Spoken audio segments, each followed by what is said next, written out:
कभी आप दोनों ने सोचा है सर्किट और गफूर अगर दोनों बात करेंगे तो क्या बात कर सकते हैं? और मैंने एक लाइन है गफूर का, वो भी बड़ा मजेदार कैरेक्टर है। ऐसा बड़ा उसकी बेटी है बुरखे में, पूरी कुछ नहीं दिख रहा है, और लड़के पूछता क्यों नहीं पसंद है मेरी बेटी, उसकी शक्ल पसंद नहीं है तुमको, और देख रहा कुछ दिख ही नहीं रहा।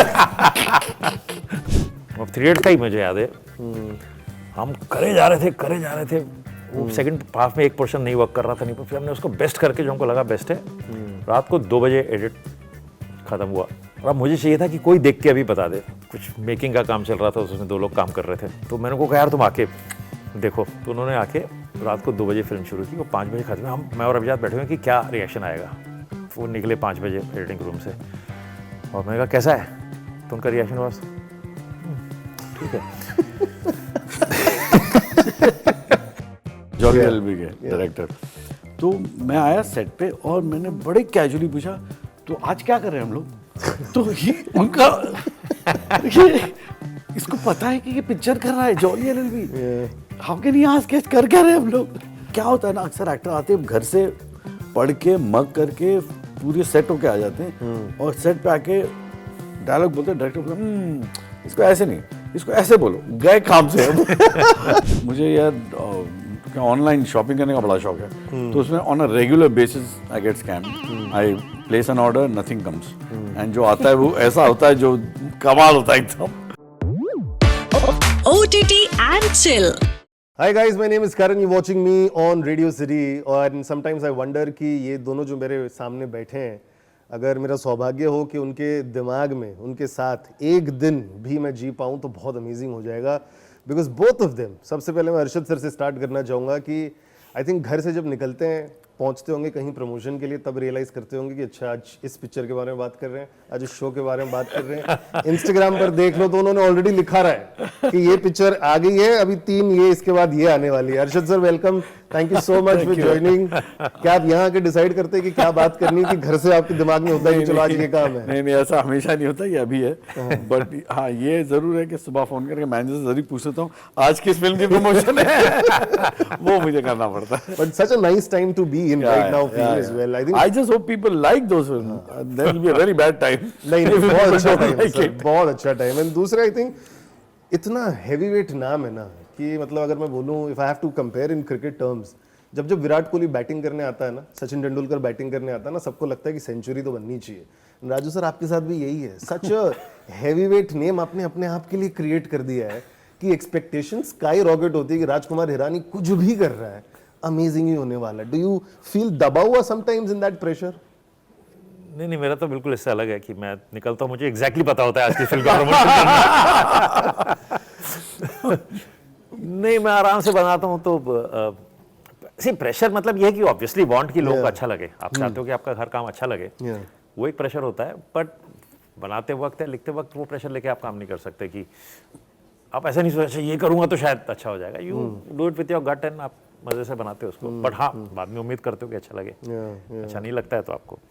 बट कितनी बार आप ड्राइंग बोर्ड में खुद जाते हैं टू मेक श्योर कि आपने ये जो ड्राफ्ट लिखा है रीराइट करे? बिकॉज मैंने आपके बहुत सारे इंटरव्यूज भी देखे हुए हैं, जब तक आपको परफेक्ट कुछ मिल नहीं जाता तब तक आप जाते नहीं है on board. Because now again जो मैं बता रहा हूँ ना, नाम आपका इतना बड़ा हो गया है कि राजकुमार हिरानी है ये। अगर सबसे पहले लोग आई डोंट नो कि नाम पढ़ते होंगे कि प्रीतम और पेड्रो, उसके पहले हाँ राजकुमार हिरानी, ओ उसके बाद टाइटल पढ़ते होंगे। So I think with that expectations is well, title Rajkumar Hirani रख देना चाहिए।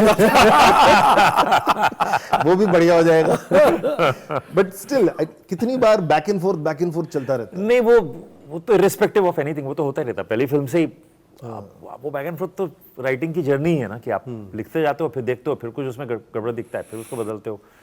वो तो चलता ही रहता है, वो फिल्म के एंड तक चलता है, कभी खत्म नहीं होता है। ओके, कभी खत्म नहीं। अभी किस्सा बता रहा था एक, 3 इडियट्स रिलीज हो गई थी, मैं और अभिजात थिएटर में गए ऐसी रिएक्शन देखने के लिए। तो अभिजात ऐसे देखते देखते कहता है यार 1 मिनट, ये यहाँ पे लाइन हमको ये लिखनी चाहिए थी, हमने यहाँ पे ऐड कर सकते हैं। अच्छा, तो मैंने कहा अभिजात अभी फिल्म चल रही है, रिलीज हो गई, अब छोड़ना, निकाल दे दिमाग से। कहता है DVD रिलीज नहीं हुआ ना, उसमें तो डाल सकते हैं ना।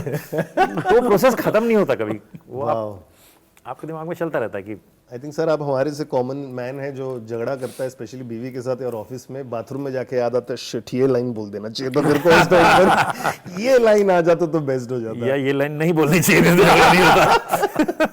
But when do you start losing perspective is my question now. कि आप जब कर लेते हैं व्हेन यू नो कि everything is set, some time तो आप जब बिफोर यू प्रेजेंट और डू समथिंग कभी तो पर्सपेक्टिव नहीं, you lose perspective, I tell you when, कि क्योंकि क्या होता है कि हमने अपनी कहानी लिखा भी है, फिर शूट भी किया है, फिर मैं एडिट भी करता हूँ। अगर एडिट नहीं करता तो शायद फिर भी पर्सपेक्टिव रहता, क्योंकि एडिट करते करते आप हजारों बार उसको आगे पीछे एक शॉट को देखते हुए, तो वो हर जोक अब स्टिल लगने लगता है, इमोशन जो लिखते वक्त आया था अब देखते वक्त नहीं आता है, तो फिर आप थोड़ा सा डिपेंडेंट हो जाते हो लोगों के रिएक्शंस पे।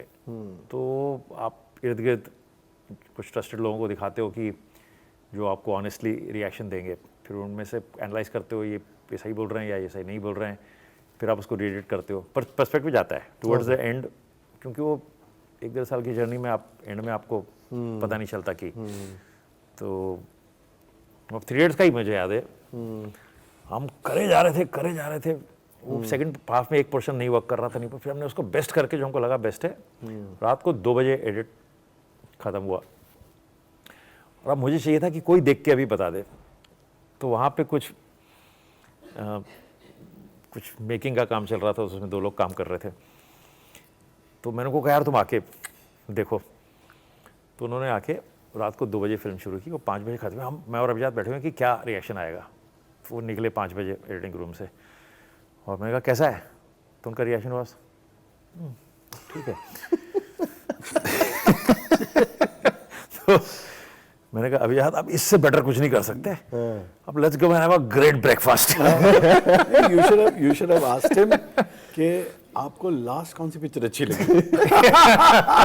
ये ठीक है, वेल डन, जाइए आप, थैंक यू वेरी मच। तो कोई इंडस्ट्री में था कि आपका कोई दोस्त था? नहीं, इंडस्ट्री के थे कुछ, पर अब या तो सबका अपना रिएक्शन हो सकता है, या 2 से 5 कोई सही टाइम नहीं है किसी को फिल्म दिखाने का। आप ही गए, मतलब आप दोनों की दोस्ती गहरी होगी, आप ही गए रात को 2 बजे, वरना तो कोई फोन उठाए बोले रख भाई। नहीं, वो चल रहा था काम में, स्टूडियो में ही थे लोग, तो मैंने कहा कि देख लो। मेरे को तो परेश रावल का डायलॉग याद आ रहा है, हेरा फेरी का, फोन रख यार तू, रात को 2 बजे डिस्टर्ब कर रहा है। बट सर आपके साथ कभी तो होता है ऐसा, do you lose perspective sometimes when you are doing so much work कि ये सीन है वो सीन है, you find it funny initially, फिर ऐसा लगता है कि नहीं कुछ बेटर कर देते, जैसे राजू सर को भी लगा था कि ये लाइन डाल देता मैं। आई थिंक वो कहीं पे तो when you see the film and you think अरे यहाँ पे ये हो सकता था, वो हो सकता, I think you have to let go. But मेरा प्रोसेस थोड़ा सा ऑड है, अजीब है, but I think it works and I would advise this to the other actors also. मैं जब कहानी सुनता हूँ ना, तो I look at it from the point of view कि ये पिक्चर अच्छी है नहीं है, देखने लायक है, is it a good script, blah blah, वो मेरा शुरुआत में खत्म होता है, उसके बाद मैं भूल जाता हूँ कहानी। I don't keep it and hold it and read it and try to mug it. I don't do that. फिर I'm on the set and the director tells me what to do and I do. And so what happens is कि when I'm doing it over there, it's pretty much fresh. तो मैंने उसको 10 बार नहीं पढ़ा है, 10 बार पढ़ के I don't have a preconceived notion of that scene कि ऐसा होना चाहिए, ऐसा करना चाहिए, या कितना फनी है।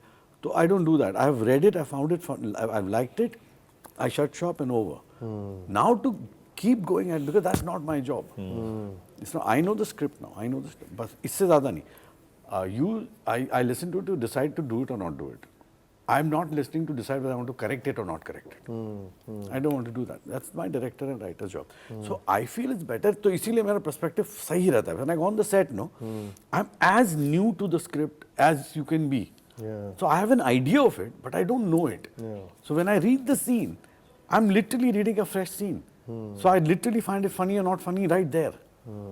Because I have, मतलब जब पिक्चर की बात हुई थी 6 महीना 8 महीने पहले, तब मैंने सुना था, तब तक मैं भूल भी चुका हूँ उसको। 10 चीजें और आ चुकी है उसके बीच में, कई कहानियां सुन चुका हूँ, बहुत सारी चीजें हो चुकी है। वही तो बता रहा हूँ, इनका इंस्टाग्राम पेजेस एवरीडे अनाउंसमेंट, कुछ ना कुछ अनाउंसमेंट ही कर रहे होते हैं। बट ये मैंने Subhash got very hassled one day, तो he was under the Jolly LLB के मेकर, जॉली एलएलबी के डायरेक्टर। तो मैं आया सेट पे और मैंने बड़े कैजुअली पूछा, तो आज क्या कर रहे हैं हम लोग? तो उनका इसको पता है कि ये पिक्चर कर रहा है Jolly LLB, how can he ask कर क्या रहे हैं हम लोग? But that was the truth, I had no idea कि आज क्या है। तो ऐसा है, but I find this, I would do that, I would advise actors to do that, because क्या होता है ना, अक्सर एक्टर आते हैं घर से पढ़ के मग करके पूरे सेट होके आ जाते हैं, और सेट पे आके डायलॉग बोलते हैं, डायरेक्टर बोलते हैं इसको ऐसे नहीं, इसको ऐसे बोलो, गए काम से अब जो सारा भर के लाए थे अब उसको खाली करना मतलब पड़ेगा। ये स्कूल के एग्जाम जैसा ही है, तैयारी करके आओ मैथ्स वाले सब में, लेकिन दूसरा- कॉन्सेप्ट क्लियर होनी चाहिए, जब एग्जीक्यूट करना होगा बस, तब correct. बाकी वो काम आ ज्यादा मत करो। जाएगी। But as Radio City sir we are very proud of one thing कि बिकॉज हम लोग एवरी डे कॉन्टेंट क्रिएट करते रहते हैं अपने शो के लिए। तो 2 साल पहले हमने 1.5 साल पहले rather we created this campaign call LSD, love scam और धोखा, जहाँ पर डेटिंग ऐप पर जो सारे स्कैम्स होते हैं, साइबर स्कैम होते हैं, उसके लिए हमने किया। पिछले 1 साल में हम लोग 2 बार साइबर कांड करके एक चला चुके हैं कि साइबर क्रिमिनल्स इतने एक्टिव हो गए। रिसेंटली मेरी वाइफ के साथ एक साइबर क्राइम हो गया, so my wife is a creator, तो हम दोनों ने अभी एज अ क्रिएटर सोचा कि हम भी अपने इंस्टाग्राम पर कुछ करने वाले हैं। So my question here is, थोड़ा लंबा हो गया लेकिन क्वेश्चन ये है कि आपके सराउंडिंग में ऐसा कुछ हुआ था या आपके साथ हुआ था, दैट टाइम यू डिसाइडेड कि ऐसी कुछ स्टोरी लिखनी चाहिए साइबर क्राइम रिलेटेड? नहीं, साइबर क्राइम तो इर्द गिर्द तो आप पे होता ही रहता है Yeah. कि आप किसी न किसी को देखते रहते हो, इसके साथ हुआ उसके साथ हुआ, कहानियां सुनते रहते हो। पर रीज़न वो नहीं था, रीज़न मुझे कुछ शॉर्ट स्टोरीज मिली जो इस किस्म की कहानी रहती, उससे इंस्पायर होके फाइनली इसकी शुरुआत हुई। ओके बट इर्द गिर्द तो होता ही रहता है। Okay, so which is one cyber crime you read, तब जाके मतलब होगा कि चलो नाउ पेन उठा लिया, लेट्स स्टार्ट राइटिंग। एक तो कुछ पढ़ लिया होगा ना शॉकिंग वाला आपने कहीं कुछ? वो इसमें है, इसमें एक एपिसोड है जो मैंने सबसे पहले इसकी कहानी पढ़ी थी कि ATM चोरी हो जाता है और वो फिर ये लिटरली उसको सॉल्व कैसे करते हैं ऑफिस में बैठे बैठे, वो पढ़ी तो मुझे फिर उसके बाद I kept on reading other stories. Okay, और बहुत इंटरेस्टिंग वर्ल्ड है कि ये क्राइम करते भी कैसे हैं, और वो तो है। आप अगर स्टोरीज कर रहे हैं तो आपने देखा भी होगा। Yeah, मैंने तो फिर इतनी स्टोरीज पढ़ी, वो कमाल की। आप वो लव वाली बात कर रहे हो, I was telling that story ना, दैट देखिए वो एक आदमी डेटिंग साइट पे एक लड़की से मिलता था और वो उसको रोज एक रेस्टोरेंट में बुलाती थी यस, कि यहाँ पे, वो बाद में पता लगा that whole thing was a scam. वो marketing thing of the restaurant, कि उन्होंने डेटिंग साइट को हायर किया हुआ था कि वहाँ डेटिंग कर रहे हो, यहाँ हमारे रेस्टोरेंट में खाना खाने आओ। अंधेरी में एक जगह था सर, क्लब बंद हो गया, बहुत सारी लड़कियां पूरा नेक्सस बना के रखा था, 50-50 हज़ार का बिल बनवा देते थे। हाँ। और बोलते थे बिल भरो, और लड़का बेचारा प्रेशर में आके बिल भर देता था। सो ये तो बहुत बड़ा चल रहा है। इवन नाउ शादी के प्लेटफॉर्म्स में बड़े बड़े पर भी स्कैम हो रहा है, शादी के बहाने मिलते हैं। वन स्कैम तो आई वाज, वहाँ से मेरा एक्चुअली स्टार्ट हुआ था करने के लिए। यूपी में एक लड़का कहीं तो ऑनलाइन किसी लड़की से मिलता है, राजस्थान बारात लेके जाता है, कम्स टू नो कि सब कुछ स्कैम है, लड़की एग्जिस्ट ही नहीं करती, और उसने लड़की को पैसे दे दिए मिनी आधा की हॉल बुक कर लो, ज्वेलरी दे दी है, सब भिजवा दिया है, और फिर पता चलता है कि कुछ है ही नहीं। सो इस तरह के होते हैं। What was your shocking scam? बच गया फिर तो सर, बहुत अच्छा, यू शुड सेलिब्रेट। बट फिर भी बहुत खर्चा तो हो गया उसका। बच गया फिर भी सर, आगे और खर्चा होता है। खर्चा हुआ नहीं, बड़े खर्चे से बचा है। बच गया। बट सर आपका कौन सा वाला, if you have read any No, biggest I've cyber scam? not really. Thankfully, it's so far so good. I think not much of a guy, but मेरा जैसे मैं कह रहा था, मुझे यार ऑनलाइन शॉपिंग करने का बड़ा शौक है। तो उसमें on a regular basis I get scammed. I place N order, nothing comes, and जो आता है वो ऐसा होता है जो कमाल होता है एकदम।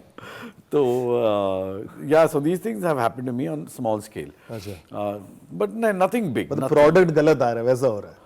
नहीं, आते ही नहीं, आ ही नहीं रहा, कुछ तो आते ही नहीं। See, if you buy from sites which are not Yeah, very yeah, yeah. Then recognized, when I na, try to go to the site, there is no way to get in touch with them. There is absolutely no connection. How do you reach them? There is nothing. तो कितना top खर्चा कर दिया आपने? मैं ज्यादा नहीं, these are 4-5 हज़ार, 10 हज़ार? हाँ, वही जोन में, उससे भी कम होता है कभी। ओके, तो ना मैं ऐसे ही मेरे को बड़े मस्ती बैठे बैठे टाइम पास करते रहता हूँ। फिर ऐसा गिफ्ट आता है, ओह somebody send me a gift, ऐसा मजे आते हैं। बट सर आपको जैसे ऋतिक रोशन ने इंटरव्यूज में भी बोला है, मेरे साथ भी बोला हुआ है कि उन्होंने फील्डिंग लगाई थी टू डू कहो ना प्यार है, राकेश रोशन के सामने रोज जाते थे when he was writing the story कि he is the best choice for it. आपका बेटा आपके उधर क्या फील्डिंग लगा रहा था कि पापा I am the best choice for this? उसने भी एक आध ATM चोरी कर लिया। रोज जाके किसी का स्कैम वैम करके आ जाता था। पिताजी, आ गए आपने scam ये करना। स्कैम के बारे में सुना है? हाँ, मैंने किया। मुझे ले लो। बट कुछ तो करके दिखाया था उसने। नहीं, उसने- सामने ऑडिशन तो दे ही रहा होगा आपको। क्योंकि ये सीरीज बन रही थी और हमारे रडार में था ही नहीं। हम, मेरे माइंड में था कभी फिल्म बनाऊंगा इसके साथ या कोई फिल्म में करेगा। तो जब उसको पता लगे बन रहा है तो उसने अविनाश से मिलना शुरू किया। अच्छा, मुझे नहीं बोला, साहिल को हमारे ऑफिस में उसने बोला कि आप लोग बना रहे हो, मुझे क्यों नहीं कर रहे हो? तो फिर साहिल ने मुझे बोला, तो मैंने कहा उसको बोल कि फिर ऑडिशन कर ले, Avinash has to direct it and he has to okay, because I can't force Avinash to take anybody he doesn't like. तो वो फिर मैं उसको फिर रोज ऑफिस में देखने लगा, मतलब ऑफिस क्यों आ रहा है रोज, फिर अविनाश के साथ बैठा हुआ है। फिर पता लगा कि वो उसको स्क्रिप्ट मिल गई थी, वो स्क्रिप्ट से अपने आप निकाल के और इस सीन शूट करता था, उसको दिखाता था। फिर उन दिनों एक प्ले कर रहा था वो फिरोज अब्बास खान के साथ, उसके परफॉर्मेंस चल रहे थे यहाँ पृथ्वी में। तो उसने अविनाश को बुला के वहाँ वो प्ले दिखाया। देन अविनाश टोल्ड मी कि why we not thinking of him. तो ये ऐसे घूम के आया, बगल में छोरा शेर में ढिंडोरा। हाँ, वो वैसे करके ही reached out. I'm very happy he's done it. Very happy.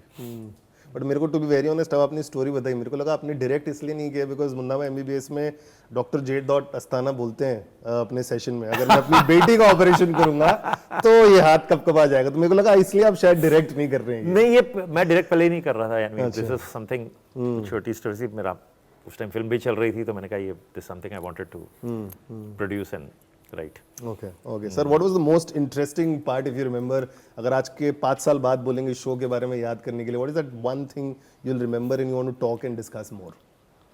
Oh God, that is not in show, I think off show. अच्छा। तो I have actually, हमने दोनों ने ऐसी क्या कहते हैं टीनेज वाली हरकतें की वहाँ पे। आप दोनों ने? हाँ, अच्छा। तो जो मेरे लिए हमेशा याद रहेगा, it was a memory. It was, I've got to pick up. For me it's always surprising. अच्छा, मैं तो ऐसे करता, ऐसी मस्ती की है मैंने यार कुछ। मैंने मेरा रेपुटेशन ऐसा कुछ होगा कि नहीं ये बड़ा सीरियस टाइप। तो I mean, imagine for a normal person, you see Raju Irani sitting at the back of a open truck. मतलब खुली हवा में होती ना जो पिकअप ट्रक। ये रैप हो गया, हमारा शूट का रैप हो गया। अरशद सेट की चलो आज रैप हो गया, चलो विल जस्ट घूमने जाते हैं, गोवा घुमाता हूँ। फिर इनके पास एक गाड़ी है जो पीछे से ऐसी खुली हुई है, वो गाड़ी में उन्होंने ऐसे गद्दे लगा दिए और बैठ गए, अब यहाँ बैठो। तो लिटरली वो पैर डाल के ऐसे बाहर बैठे और पूरा गोवा उन्होंने मुझे रात भर बड़ा घुमाया है। नाउ ये विजुअल तो मतलब लाइफ में आई विश किसी ने फोटो खींची होती है, because it is hard. No can you imagine? You can't imagine. You can imagine some Farhan Akhtar बैठा हुआ, समझ में आता है। Young boys, you know the cool Homi Adajania बैठा हुआ है, गेट इट। राजू रानी बैठा हुआ ट्रक के पीछे, ये सिंसियर लगते हैं ना, ऐसा लगता है कि ये सब करेंगे। ये मेरा रेपुटेशन ऐसी सेंसिबल कहानियां लिखते हैं और ट्रक के पीछे बैठे हुए। तो मेरे लिए वो reminds me of a story. मेरा एक्सीडेंट हुआ था एक पीके के बाद 2015। तो हम एक साउंड रिकॉर्डिंग स्टूडियो में थे, एक ऐड बनाया था, उसका रिकॉर्डिंग कर रहे थे। तो 2 बजे वहाँ से मैं निकला, तो जो साउंड रिकॉर्डिस्ट था वो he had bought a new bike and he told me, sir मैंने पीके से जो पैसे मिले उससे मैंने बाइक खरीदी और ये इट्स अ लवली बाइक, आप why don't you take this thing. अच्छा, ऑल आवर लाइफ हम लोग यहाँ आए थे बाइक लेके घूमते थे, पर ये वो Triumph big one. I've never been on a heavy one. You तो he's a bike lover. तो मैं अब मुझे ऐसा लगा यार ये इतना प्यार से बोल रहा है, मुझे ले लेना चाहिए। तो मैं बैठा उसके बाइक पे, मैं ऐसे लेके गया, वो पाली हिल पे ऐसे ऊपर तक गया। फिर मैंने कहा यार कहाँ मैं लंबा राउंड मार रहा हूँ, इसको खुश करने के लिए कर रहा हूँ, मैं वापस आ जाता हूँ। तो वो ऐसे ऊपर चढ़ा, फिर मैं क्या यहीं से टर्न ले लेता हूँ। ना ना big bike, you don't realise that you don't do it on your feet. मुझे पता नहीं था, मुझे लगा मैं 100 सीसी की बाइक चला रहा हूँ। मैंने ऐसे पैर रखा और मैंने रोक के उसको टर्न लेने शुरू किया, तो वो वजन से गिर गई बाइक। बाप रे। और यहाँ मेरा कट आ गया, यहाँ से खून, थोड़ी देर का देखा मैं कान से खून निकल रहा है। फिर anyway went straight to Lilavati, वो जॉ में फ्रैक्चर था, ये हो गया। वो मुझे ऑपरेशन थिएटर में लेके गए, मैं बाहर निकला तो my mouth was stitched and I realised Vinod was sitting. होश में आया तो तब तक खबर मिल गई थी, तो सामने में बैठा हुआ था and is talking to somebody on the phone. हाँ, वो कल हाईवे पे भगा रहा था बाइक। हाँ, वो हाईवे पे था। हाँ, कोई लड़की को बैठा के बाइक चला रहा।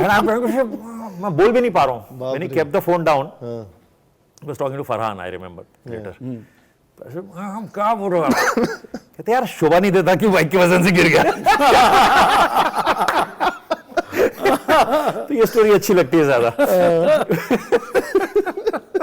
बट स्टोरी से मेरे को याद है, मेरे को लगता है आपके यूनिवर्स में पीके में अगर मैं सोचूं, Tapasvi ji was one villain. I think this is the second villain you have created. बाकी आपके यूनिवर्स में कभी विलन होते नहीं है ऐसे? नहीं, विलन तो सब होते हैं, चाहे वो अस्थाना हो MBBS में, चाहे वो वायरस हो, उसमें विलन होते हैं, मगर उनका एक पॉइंट ऑफ व्यू होता है। हाँ, maybe PK was a more pure pure villain who इसमें आपने मतलब दिया ही है उसको उसका चेंज नहीं होता, वो एंड तक वो बदलते नहीं, तो ये सारे बदल जाते हैं towards the end. So is it fun to write a villain character as well?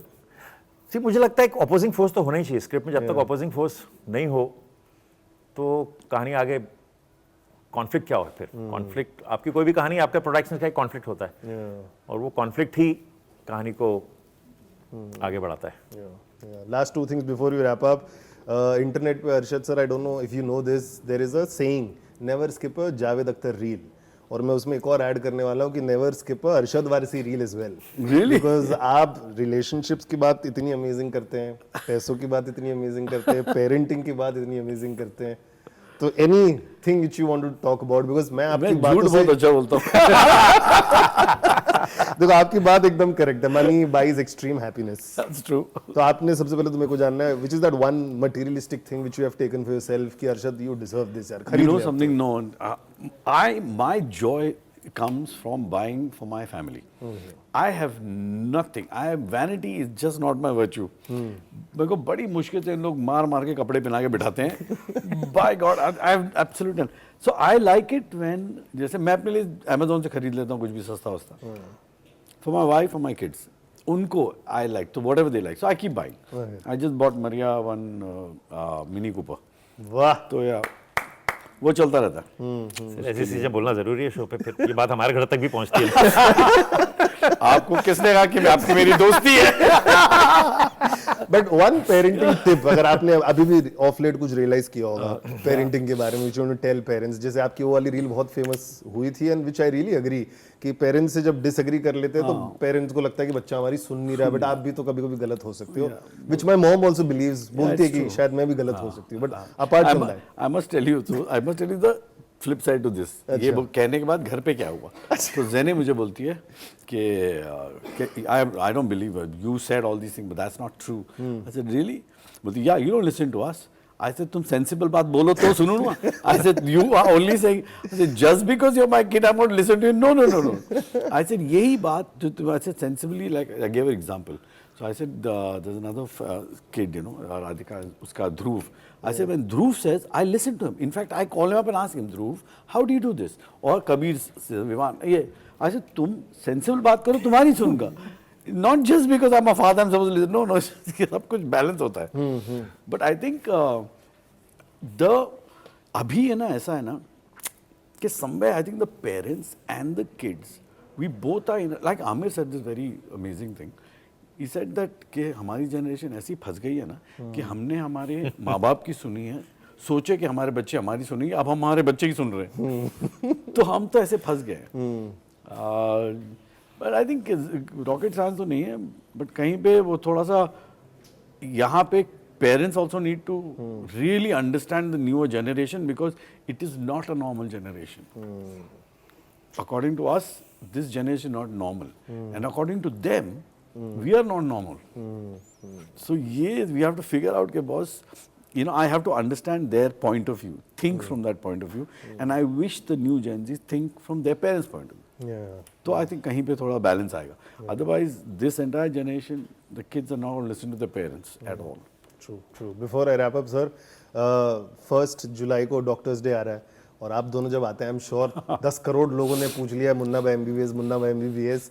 आपने पहले तो बताइए कितने 10 करोड़ वीडियोस देख लिए होंगे AI वाले जो घूम रहे हैं YouTube की दुनिया में कि मुन्ना भाई ये कर रहा है, मुन्ना भाई ये कर रहा है. बहुत सारे लोग अपने अपने ट्रेलर के वर्जन बना रहे हैं. Have you seen any of this? No, I've not seen this. अच्छा, मैं आपको दिखाऊंगा अभी. ऑफ बहुत सारे बन रहे हैं.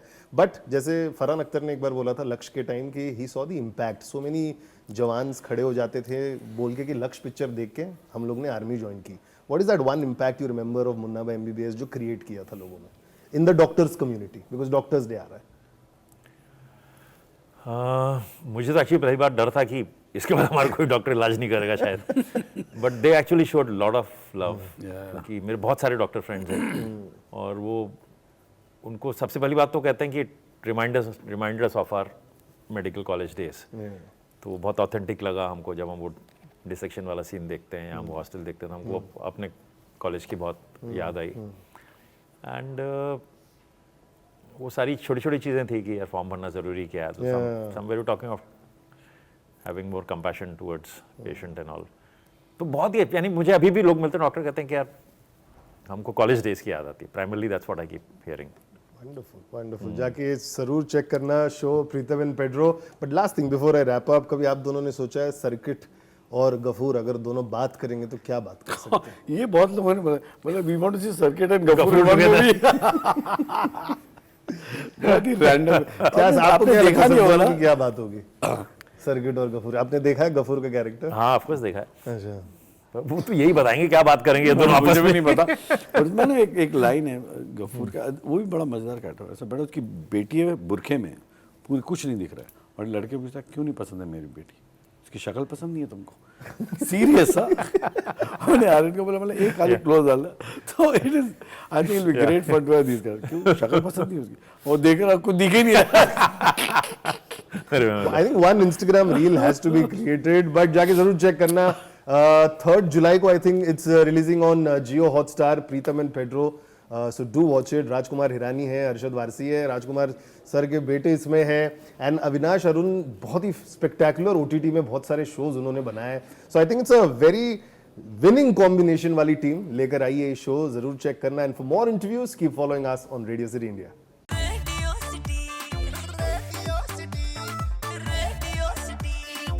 रेडियो सिटी रग रग में दौड़े सिटी।